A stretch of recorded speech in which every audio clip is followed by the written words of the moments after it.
नमस्कार मित्रांनो, आजच्या व्हिडिओमध्ये आपण पाहणार आहोत एमपीएससी पूर्व परीक्षा पेपर 1 चा संपूर्ण अभ्यासक्रम अगदी मुद्देसूद पद्धतीने। तुम्ही जर 2025 साठी तयारी करत असाल तर हा व्हिडिओ शेवटपर्यंत जरूर पहा, कारण हेच आहे तुमचे पहिले पाऊल यशाकडे। एमपीएससी पूर्व परीक्षा पेपर 1 चे स्वरूप खालीलप्रमाणे।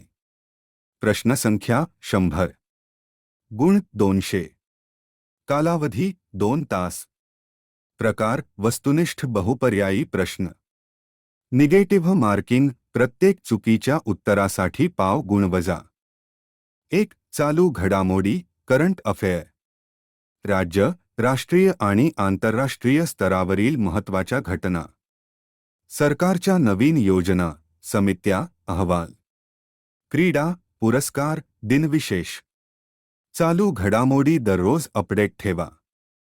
2, महाराष्ट्राचा इतिहास व समाज सुधारक, शिवाजी महाराजांचा कारभार, पेशवे आणि मराठा साम्राज्य, महाराष्ट्रातील समाज सुधारक ज्योतिबा फुले, सावित्रीबाई फुले, शाहू महाराज, आंबेडकर, सुधारणा चळवळी, सामाजिक परिवर्तन। 3, भारत व महाराष्ट्राचा भूगोल, नद्यांचे उगम व प्रवाह, हवामान, शेती, मृदा प्रकार, महाराष्ट्राची भौगोलिक रचना, पर्वत, खनिज, वनस्पती, शहरे, उद्योग, नकाशा अभ्यास।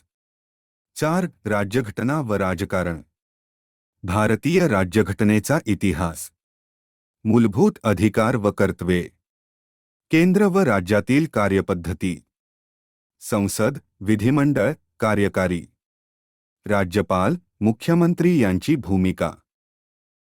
5, आर्थिक व सामाजिक विकास, जीडीपी, विकास दर, बेरोजगारी, महागाई, योजना आयोग, नीती आयोग, 5 वर्षांची योजना, बँकिंग व आर्थिक संस्था, केंद्र व राज्य सरकारच्या विकास योजना।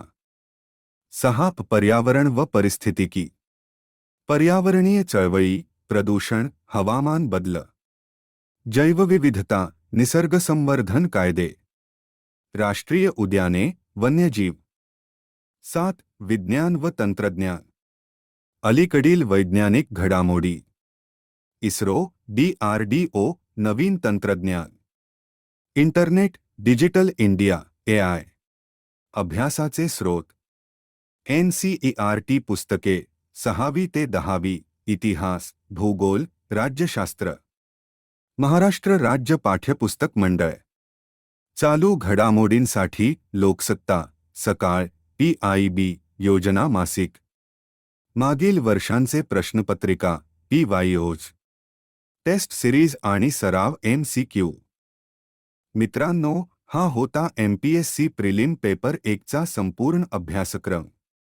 आता तयारीला लागा, कारण वेळ कमी आणि स्पर्धा जास्त आहे। व्हिडिओ आवडला असेल तर लाईक, सबस्क्राईब आणि तुमच्या मित्रांनाही शेअर करा। पुढच्या व्हिडिओत आपण पाहू टॉपिक वाईज तयारी कशी करावी। भेटू लवकरच। धन्यवाद।